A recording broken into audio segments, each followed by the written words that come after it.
नमस्कार. मी विजय कुंभार. अनेक वेळा मला एक प्रश्न पडतो, तो म्हणजे शेतकरी हार का मानत नाही? त्याच्या आयुष्यात अनेक परीक्षा येतात.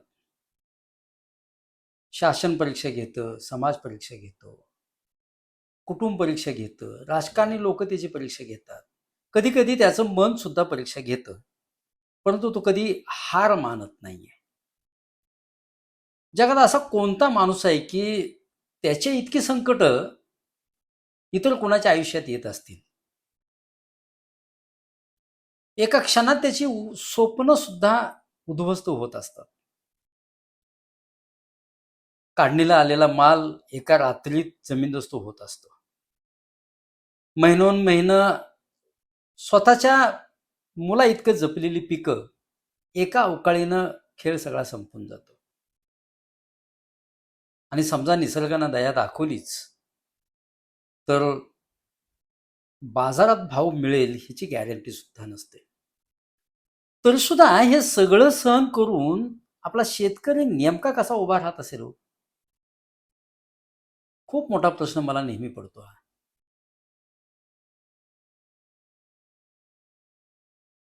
शेतकरी फक्त संकट झेलत नाहीये, तर तो संकट झेलून पुन्हा पुन्हा उभा राहत असतो, पुन्हा स्वप्न पाहत असतो. तो एक सृष्टीच्या निर्मिती प्रक्रियेतला सहभागी झालेला अत्यंत महत्वाचा दुवा आहे.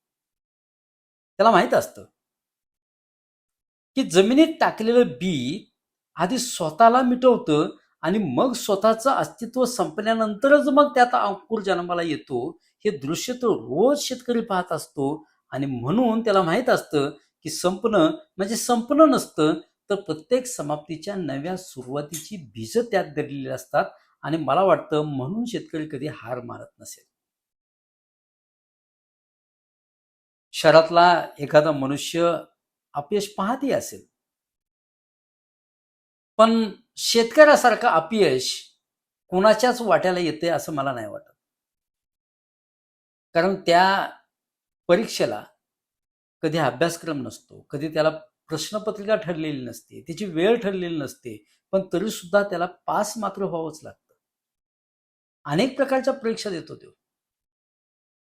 कौटुंबिक परीक्षा, कधी सामाजिक परीक्षा, राजकीय परीक्षा, सर्वात महत्वाचा आर्थिक परीक्षा आणि स्वतःच्या मनाचा चाललेला संघर्षही तो सोसत असतो. शेतकऱ्याला एक गोष्ट पक्की माहीत असते, की निसर्गाला त्याला जिंकता येत नसतं. पण त्याच्या पुढं जाऊन अजून एक गोष्ट त्याला पक्की माहीत असते, की निसर्गापुढं कधी गुडघेही टेकायचे नसतात. म्हणून रात्रीची झालेली अवकाळी स्वतःच्या डोळ्यानं पाहिली तरी सुद्धा दुसऱ्या दिवशी सकाळी तो आपल्या बांधावर जातो. तो उन्हाशी लढतो, पावसाशी लढतो, दुष्काळाशी लढतो, वादळाशी लढतो, गारपिटीशी लढतो. यात त्याला कोणत्याही विजयाची खात्री नसते. पण लढाई सोडण्याचा, रणांगण सोडण्याचा कधीही विचार त्याच्या मनात येत नसतो. कर्मण्येवाधिकारस्ते मा फलेषु कदाचन. मा कर्मं फल हेतुर्भुर्मा ते सोडो सत्कर्मणी. म्हणजे तुझा कर्म करण्यावर फक्त अधिकार आहे, फळावर नाही आहे. फळाचा अहंकार किंवा अभिलाषा तू मनात धरू नकोस. फळाच्या भीतीनं कर्मही सोडू नकोस. हा जो भगवान श्रीकृष्णाने गीतेत सांगितलेला जो संदेश आहे, तो संदेश प्रत्यक्षात कोण जगत असेल तर तो शेतकरी जगत असतो. कर्म थांबलं की जीवन थांबतं हे त्याला पक्क माहीत असतं. आणि ह्या प्रवासात तो एकटा नसतो.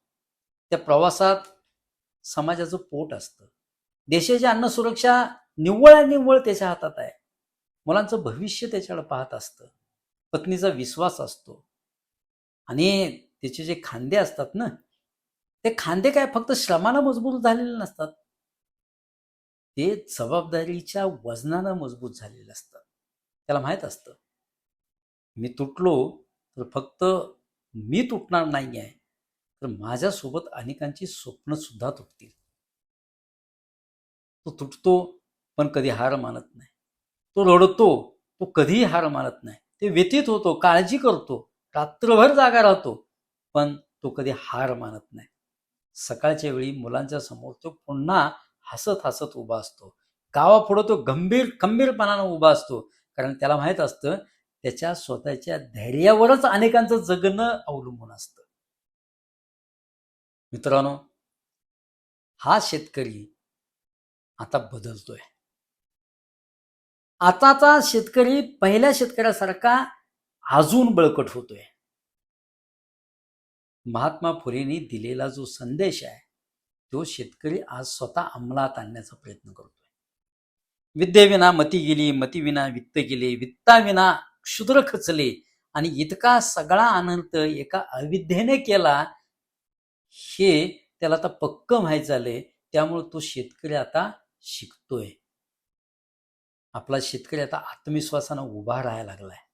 तो आता वाचतोय, समजून घेतोय, नवीन आलेलं AI सारखं तंत्रज्ञान तो स्वीकारतोय आणि म्हणून तो आता कमीत कमी खर्चात दर्जेदार उत्पादन घेतोय आणि स्वतःबरोबरच समाजाला बदलण्याची सुद्धा तो तयारी करतोय.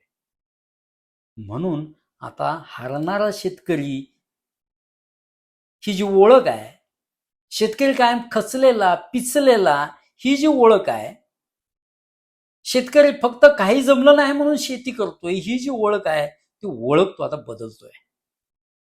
तो फक्त आता हातानं लढत नाहीये, तो आता बुद्धीनं लढतोय, ज्ञानानं लढतोय, संघटनेनं लढतोय आणि विज्ञानाला सोबत घेऊन लढतोय. म्हणून माझं ठाम सांगणं आहे की शेतकऱ्याला इथून पुढच्या काळात कमी लेखण्याची चूक आता कोणीही करू नका. धन्यवाद.